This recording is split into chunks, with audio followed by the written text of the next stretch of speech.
Greetings duelists and welcome to another video. So with the release or future release of the TCG Forbidden Limited List update in June 5th, people are still wondering and scrambling around what could be the best deck for the format. It's pretty much been like 2 to 3 days since the reveal, and it's still something up in the air. It's still something people have not figured out immediately. However, there are a few things that I've noticed when it comes to this next format that you should keep an eye on. I'm not going to cover everything. There's still a lot in the air that has not been addressed. There's a lot of things that are subject to change because people do tend to adapt and change like around the format as it kept progressing. It doesn't matter if it's a tier 0 format. It doesn't matter if it's a toss format where you have like 3 to 4 different decks. It doesn't matter like if it's a super wide open format. Things always change like periodically, but that doesn't mean that there are things to look out for that are probably going to stay firm. But yeah, again, there's a lot I want to cover, but like I don't want to turn this into a 3-hour video. I will make different segments. I'll probably talk about hand traps, board breakers, talk about other decks or strategies that are not popular or common right now that might have a chance in the next format. I only have one here right now, is Tier Limit, but I'll bring others like on another subject. But let's begin with the stuff that I've noticed right off the bat. Let's start with Mathmic. So the community is very decisive on this. Some people think that the deck is just not playable because Circular is limited, while there's another group of players where they think the deck is just really, really strong, even with Circular limited, and like all you're losing is like the potential of doing your most optimal plays with lesser cards. The thing about it is, periodically, Cyber's decks have always been known for having a ridiculous amount of extenders. And I don't think Mathmech will have an issue when it comes to that. Circular by no means was that like it was by all means like the best extender we've had, like for a Cybers deck, and not just for Cybers. It's like a lot of combo decks in general. Like the card just did way too much on its own. It made it so you can play around a lot of hand traps as well. But you know the card's not forbidden. The card's limited.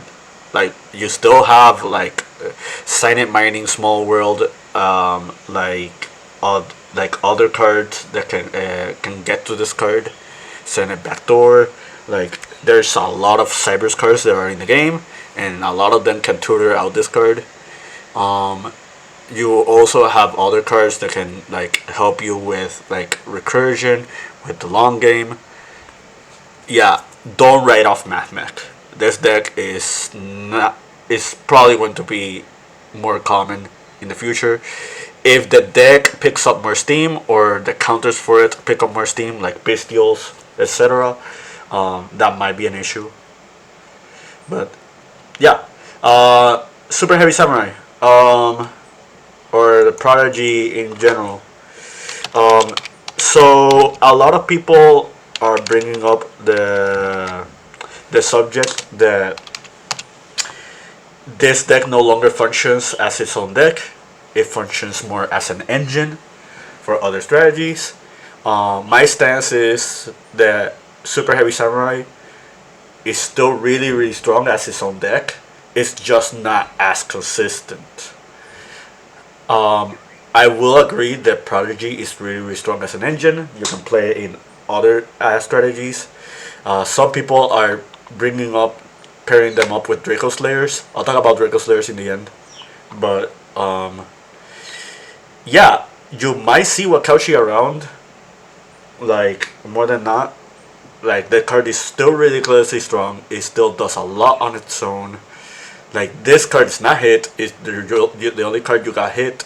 The card hit was a card that could tutor out into this easier with using cards like Soul Piercer, and like Soul Piercer and Soul Peacemaker. But yeah, don't write off super heavy. Kashira. Um, so there's also the argument running around that Kashira should have been hit harder. Um, However, the deck might no longer be the best deck just because its main win condition is a win condition that can be easily countered. My answer to that is if you have to build your deck around that card in the format, that shows you how strong the card is. Like if we're in an Arise Heart format, it doesn't matter if you have kaijus, it doesn't matter if you have like board breakers, doesn't matter if you have talents. Like first you need to draw them, and second, like the fact that you had to build your deck around those cards just to beat this card shows you how much respect you have to be given to this. And if your opponents catch on to that, like the smarter Kashtira players are probably going to center a strategy around either A, not just win with a Rise Heart, or B, make it so it's hard to beat a Rise Heart if you do like try to contest it. Yeah. Sword Soul. I guess we can talk about Jansings alongside Sword Souls as well. Like a lot of people are looking into this deck. Sword Soul is the best definition of a mid-range deck. I think for the first few weeks we're going to be in a mid-range format, and like whenever a new format hits, if you don't know what the best deck is, a really good benchmark is always Sword Soul. If your deck is better than Sword Soul, it cleared the benchmark and it could be considered as a 1.5 or higher tier deck. If your deck cannot beat Sword Soul, that means that you're considered a rogue deck. This is like the perfect line in between. Like this is like the benchmark that you have to clear when it comes to decks. However, with Denglong and Apple Dragon, as well as other cards, we might see Sword Soul running around more than not. This deck can become like a better deck than what it is right now. It could clear the benchmark.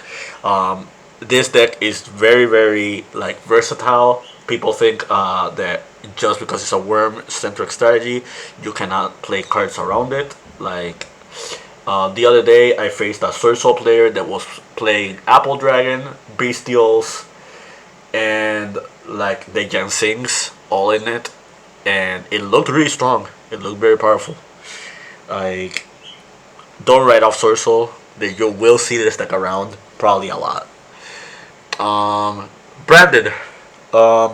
This did not get hit on the list, except for Expulsion, but Expulsion was a necessary hit.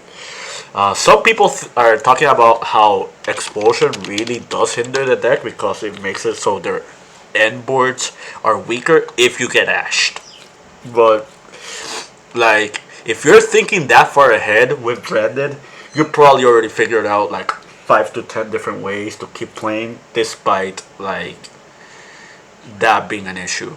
Like you have Nadir Servant, you have Crossout, you have like Quem being another extender, you have like other myriad of strategies. Sanctifier Dragon is a bit overhyped. Like the thing about Sanctifier is that you do need a light spellcaster for this. So outside of using Cartesia, it's probably not going to be as common you seeing this card roaming around. Like the best play for Branded is still going to be like summoning Albion and like Albion or Albion /Rebellion into something else. Like Mirror Jade is still a ridiculous win condition. Like, this clears a lot of decks. Non-targeting banishing is just really, really strong. So yeah, I think the biggest issue with Branded moving forward is what version of Branded are they playing. Excuse me. Because not knowing half of Branded's like strategy makes it weird for when you side against them. Besides like the obvious Ash and Bell.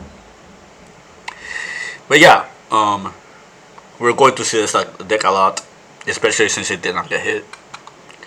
Like, at least outside of Expulsion.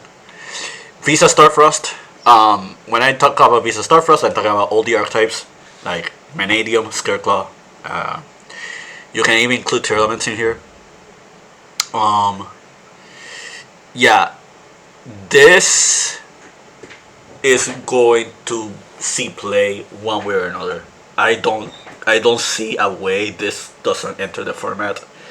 I think Visa Starfrost is like the best protagonist of a story next to Fallen of Albas.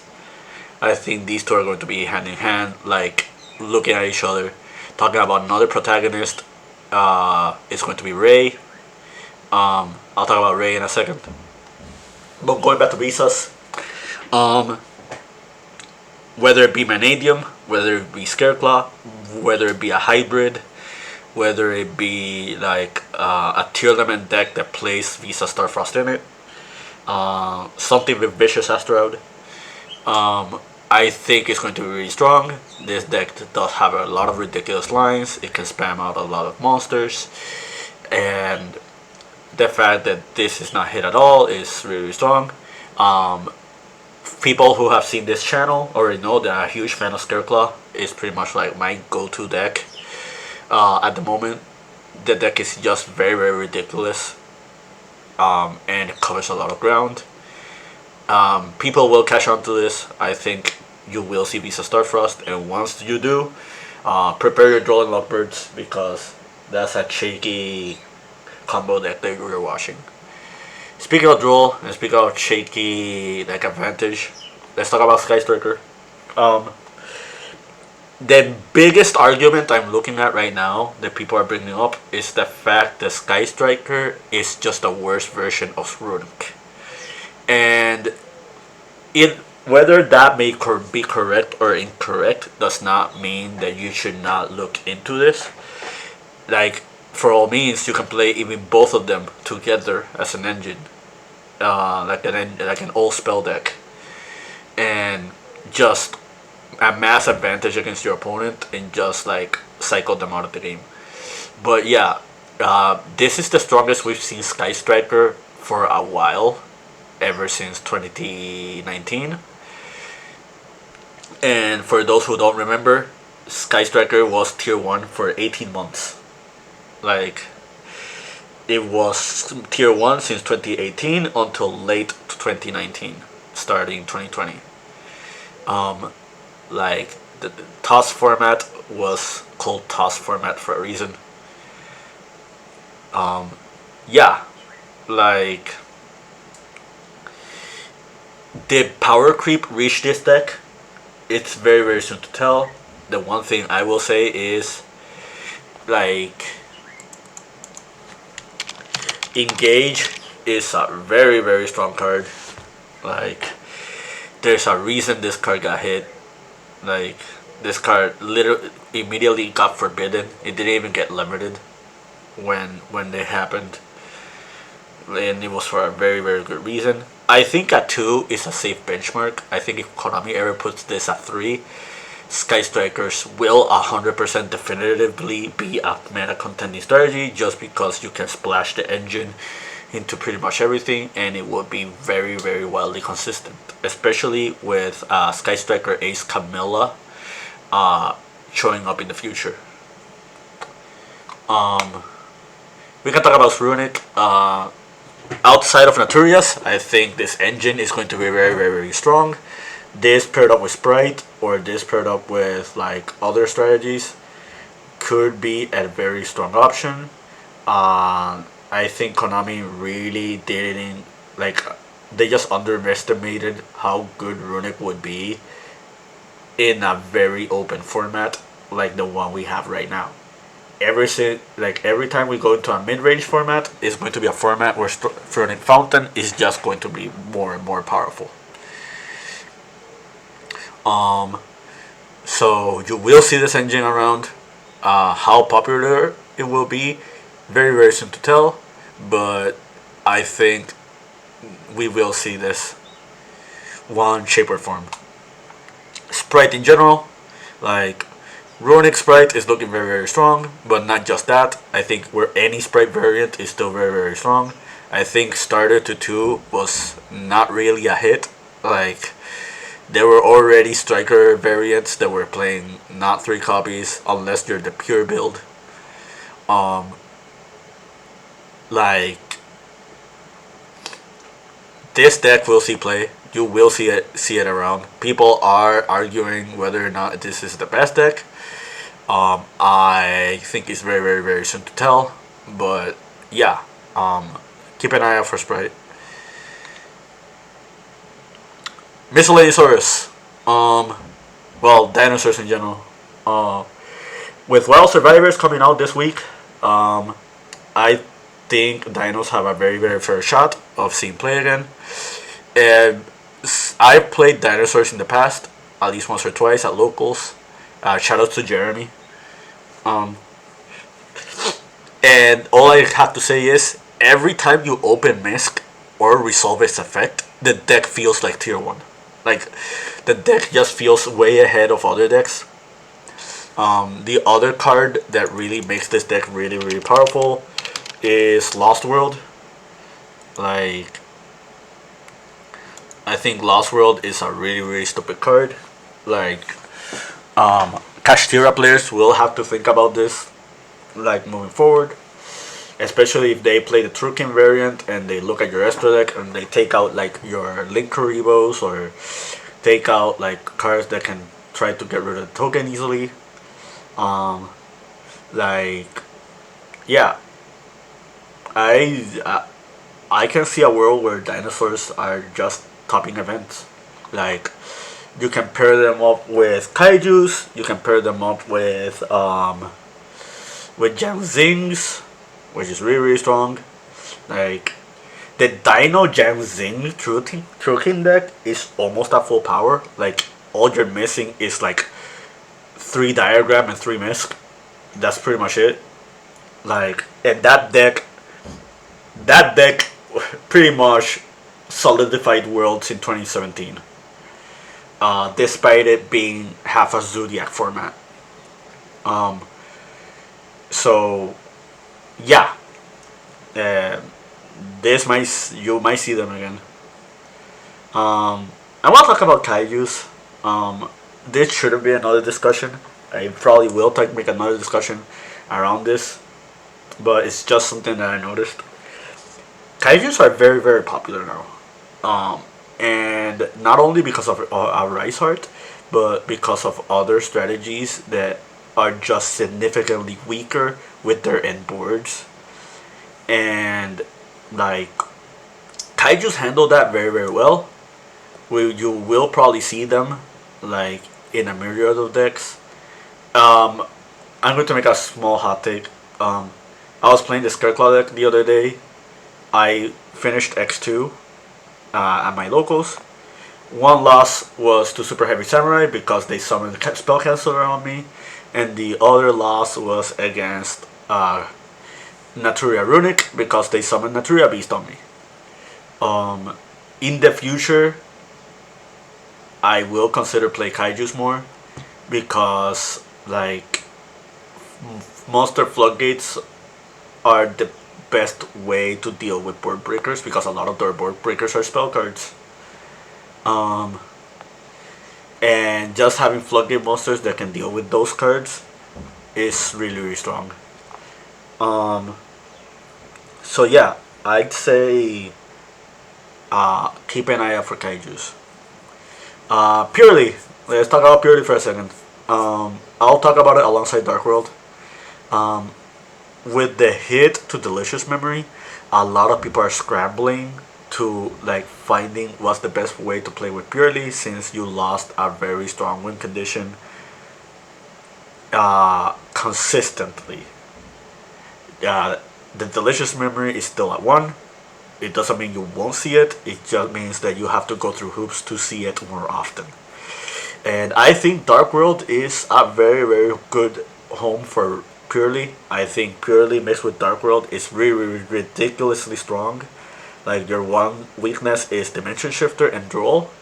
But if you don't think about those two cards, like everything else you can just easily play around. Um, like, it's ridiculously consistent, it's ridiculously powerful. Um, One card I want to talk about, if you are to play this deck, at least I would play it, is Sky Scourge Narleras. Um, this card is a win condition in itself. This card can win games by itself. It's just way too strong. Um, uh, we don't see this card in formats. It's a weird card to mention, but the only reason I'm mentioning this is because Purely is a light fairy, and the Dark Worlds are dark fiends. That's the only reason I'm bringing this up. We can go back on topic. Tier elements. With a Rise Heart to 1, I feel like this deck can be tier 1 again. I, I, I like. I don't think that the major hits to tier was really like the biggest setback. I think the biggest setback to tier was how strong Kashtira was last format. And with their strength being dwindled, I can see this deck being very, very powerful. I've already tested this deck. If you haven't seen the Lunatic deck profile, I highly recommend it. Um, and like, this deck can just play through boards very, very easily with its engine, and not many decks can do that. Like, obviously Branded is another that can do it, but Kashtira, in a sense, can also do it. Um, but yeah, like, when if you have a deck that doesn't need a lot of non-engine to win through boards and break through boards, Teal Element is a good pick. And like, we're looking at a format where this deck can shine again, unless another degenerate strategy that really freezes this becomes popular, or Dimension Shifter is just everywhere. Brave. I feel like you will see this engine again. I think this engine is going to see a lot of play. I think a lot of people are not looking into this enough. I think with the reprints in Battles of Legends coming soon, Konami is just trying to push the agenda to see this strategy roam again. So, like, as somebody who has been playing this for the past 4 to 5 months, I can tell you right now, this engine has not been power crept. I think it's very, very strong. I think this engine is better than people make it out to be. And moving forward, you will have to keep an eye on this, and Konami might even hit it in the future. I was gonna talk about Labyrinth, but we'll talk about these 3 cards. Well, not these 3 cards, but trap decks in general.